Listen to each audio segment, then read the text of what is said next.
Cyber নিরাপত্তা আইন অবশ্যই বাতিল করা হবে বলে জানিয়েছেন আইন উপদেষ্টা অধ্যাপক ডক্টর আসিফ নজরুল।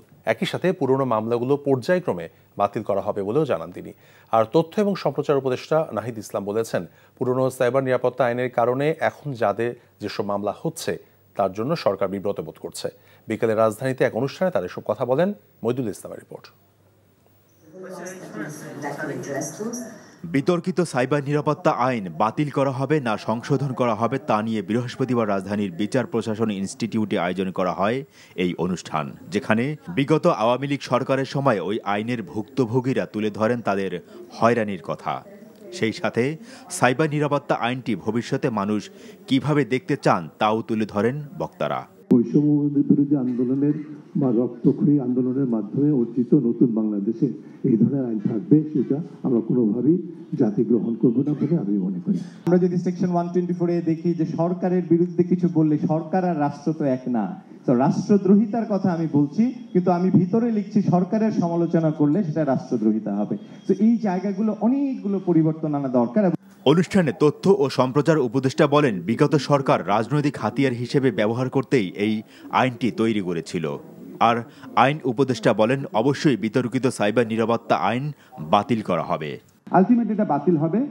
পরবর্তীকালে যখন নতুন আইন হবে, এটার বেসিক অ্যাপ্রোচ থাকবে সাইবার সুরক্ষা দেওয়া এবং নাগরিককে সুরক্ষা দেওয়া। বিশেষ করে আমরা এই সাইবার সিকিউরিটি অ্যাক্ট বা এর আগে পূর্বসূরি যে মামলাগুলো ছিল সেগুলো আমরা সব প্রত্যাহারের উদ্যোগ নিয়েছি। আপনাদেরকে কথা দিতে পারি, আমরা পর্যায়ক্রমে সকল ধরনের কালা কানুন থেকে বাংলাদেশকে মুক্ত করব। এটা একটা রাজনৈতিক হাতিয়ার হিসেবে ব্যবহৃত হয়েছে, ফলে আইনের এই পিছনের এই মনস্তত্ত্বটা আমাদের কাছে তো এখন স্পষ্ট।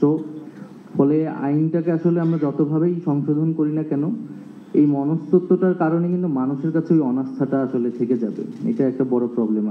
আমি কোনোভাবেই আসলে এই আইনটা সম্পূর্ণ সংশোধন করেও এই নামটাও যদি রেখে দেয়, তাহলেও মানুষ এই আইনটাকে বিশ্বাস করবে না। আসলে বিগত আওয়ামী লীগ সরকারের সময় তৈরি করা হয় বহুল আলোচিত এবং বিতর্কিত সাইবার নিরাপত্তা আইন। বহু মানুষ ওই আইনের বিভিন্ন ধারায় হয়রানির শিকার হয়েছেন বলেও অনুষ্ঠানে জানান বক্তারা। মইদুল ইসলাম, এনটিভি নিউজ, ঢাকা। সাময়িক বিচ্ছেদ শক্ত বাঁধন তৈরি করে। মানসিক দৃঢ়তায় আমি লোহা আগুনে পুড়িয়েছি ভালো কিছু পাবো বলে। তোর মধ্যে কোনো গলত নেই।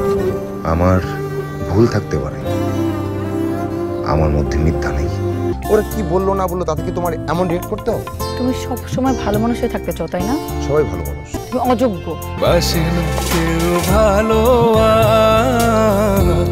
ডাকে না কেউ কাছে,